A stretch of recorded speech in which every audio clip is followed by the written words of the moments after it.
श्रीमती अंजलि जी जैन। अगले प्रश्न के लिए तैयार रहे श्रीमती किरण जी जैन। तो महाराज जी सिद्ध भक्ति में इसका अर्थ आज पहली बार पढ़ा है हिंदी का। सिद्ध भक्ति का अर्थ प्रथम बार ही पढ़ा है। उसमें तप सिद्ध, संयम सिद्ध, चरित्र सिद्ध, दर्शन सिद्ध, ये सिद्ध कैसे होते हैं? दर्शन सिद्ध, तप सिद्ध, चरित्र सिद्ध, ये सिद्ध कैसे होते हैं? एक अभेद परक कथन होता है और दूसरा भेद परक कथन होता है। जब हम संक्षेप में कोई चर्चा करते हैं, सामान्य से अभेद परक चर्चा करके पूरी कर लेते हैं। चर्चा का विस्तार करना हो, उसी के भेद प्रभेदों को लेकर के विस्तार कर सकते हैं। जैसे मान लो किसी साधु को अंतराय आ गया तो क्या कहते हैं? कर्म का उदय है ना। मगर विस्तार से कहे तो कौन से कर्म का उदय? तो उसमें कहेंगे अंतराय कर्म का उदय। अंतराय कर्म के उदय में कौन सा उदय?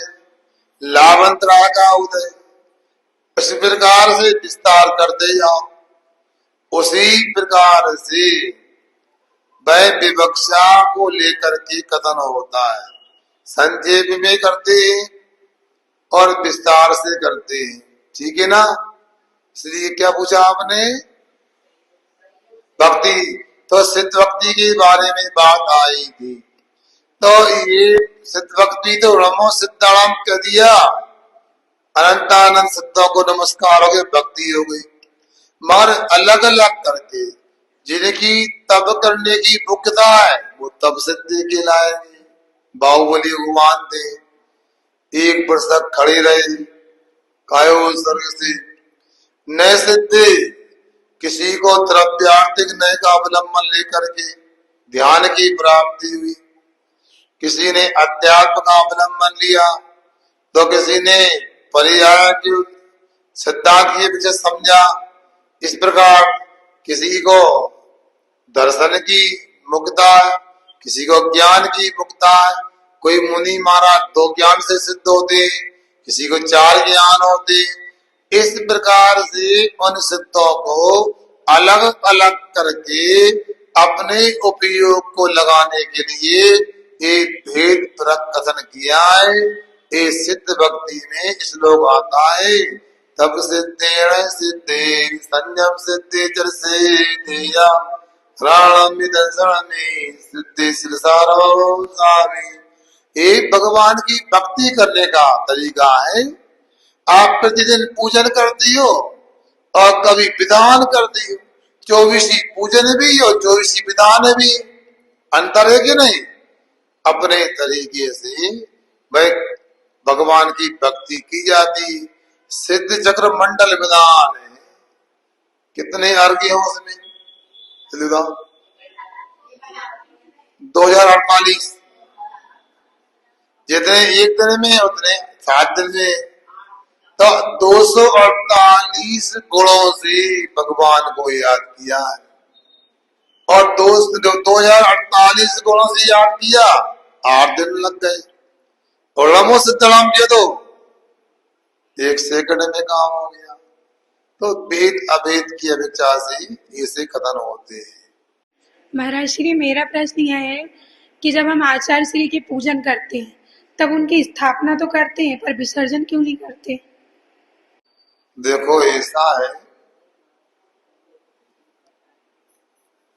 पूजन 3 प्रकार, छोटी बड़ी मझोल, जैसा मौका देखिए बेसी दैयो खोल। पूजन बड़ी भी हो सकती है, मध्यम दर्जे की भी हो सकती है और छोटी भी पूजन हो सकती है। आपको जितना समय बेसा कर लो। प्रश्न तो लोगों ने कर दिया, हमने देखा नहीं कि पूजन में आशिकी में आते कि नहीं आते, बताओ।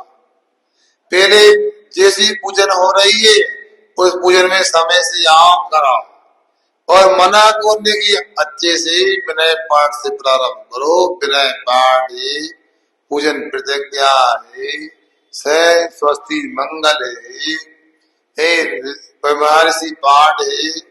तो इसके बाद में स्थापना करो, पूजन करो अच्छे से।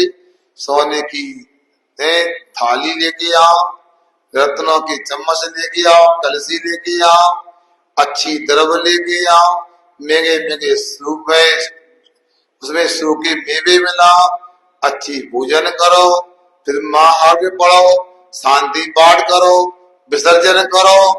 मना कौन ने किया है, मगर हमें तो ऐसा लग रहा है। अब क्या बताएं, आप लोगों की संख्या देख के चातुर्मास तो हो गया है, बस महाराज जाना बाकी ही सब काम कर लिया है। सबने बड़े बड़े ग्रंथों का स्वाध्याय कर लिया, सबको पांडित्य प्राप्त हो गया है। अब यहाँ कोई आवश्यकता नहीं, ऐसा लग रहा है। इन सबको जो आए नहीं है ना, उनको 10 लक्षण पर्व में देश विदेश में बड़ी समाज में सिद्धांत की चर्चा करने के लिए, प्रवचन करने के लिए भेजा जाए। सब विद्वान लग रहे। कहने का मतलब यह है, अपने लिए समय हो तो काम करो, बाकी क्या यथार्थ यह लोग तो जो पूजन हो रही वो भी करने के लिए समय नहीं है। मैं देखता हूँ मंदिर में आदि माता पटक के चले जाते हैं। कुछ लोग ऐसे होते हैं, जब महाराज को आहार देने की बारी आती है तो कहते हैं हम तो रोज क्लास में आते हैं, हम आते, मगर पता लगता है वे हमें कभी कभार दिखते, जैसे वो चंद्रमा दिखता ना ईद के समय में, ऐसे दिखते हैं। इसलिए समय हो तो सब काम करो। आपकी भावना अच्छी है, आप कल से आओ, 8 बजे पूजन करें और फिर पाठ से लेकर विसर्जन करें। अभिलाषा जी जैन अगले प्रश्न के लिए श्रीमती प्रीति जी जैन तैयार है।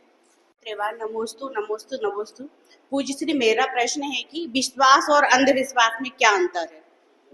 विश्वास और अंधविश्वास, थोड़ा ध्यान से सुनिए, सम्यक प्रकार से किसी वस्तु की जानकारी ले लें, वो जानकारी न्यून भी ना हो, अतिरिक्त भी ना हो, विपरीत भी ना हो, संदेह युक्त भी ना हो और यथार्थ हो, अर्थात सही सही वस्तु स्थिति को जानकर जो विश्वास किया जाता है वो यहाँ पर विश्वास शब्द से समझना चाहिए। और अंधविश्वास का मतलब है वस्तु स्वरूप अलग है, उसको अलग प्रकार से मान लेना, ये अंधविश्वास है। अब मान लो, अब मैं क्या बताऊं, कहने को तो हम लोग ज्ञान विज्ञान के युग में जी रहे हैं। एक बच्चा था, गलत संगति में था, उसको सिगरेट पीने की लत लग गई थी, पैसे थे नहीं, और सिगरेट कहां से लेके आ, महंगी आती। उसने दिमाग लगाया कि ये देखो,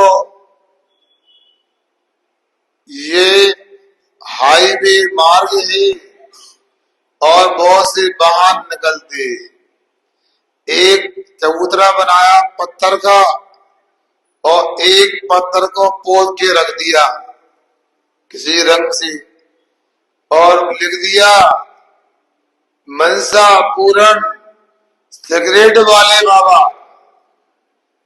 दो जो भी निकलते सिगरेट, महंगी महंगी सिगरेट की डब्बियां और पत्थर के सामने चढ़ाते जाते, और वो सोचता है कि ये अच्छा काम हो गया, अब दुनिया की मनसा पूर्ण हो या ना हो, मेरी मनसा पूर्ण हो गई, फ्री में सिगरेट मिलने लगी। और लोगों को अंधा विश्वास हो गया कि या मेरी मनोकामना पूरी हो जाएगी। ऐसा संसार में अनेक ठगने वाले होते, और आपको चमत्कार का लोभ दिखा करके गुमराह करती रहती। इसलिए प्रश्न तो आप पूछ रहे अच्छी बात, मगर आप लोगों को प्रतिदिन जिनवाणी का शास्त्र का अच्छे से अध्ययन करके अपने विश्वास को अंधविश्वास नहीं सम्यक विश्वास का रूप प्रदान करो, तो इस लोक में भी सुखी रहोगे, ऊपर लोक में भी सुखी हो जाओगे।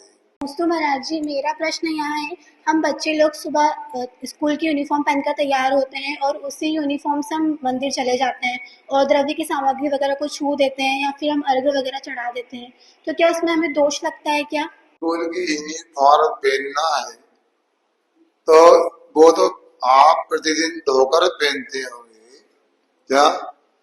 यदि धोकर के नहीं पहनते हैं तो आप लोग दूर से दर्शन कर लो, जितने दूर से हो सके, और सूखा द्रव्य आदि चढ़ा दे, उसको हमेशा एकांत से निषेध नहीं करेंगे, फिर भी जितने भी काय शुद्धि हो सके अपने करने का प्रयास करना चाहिए।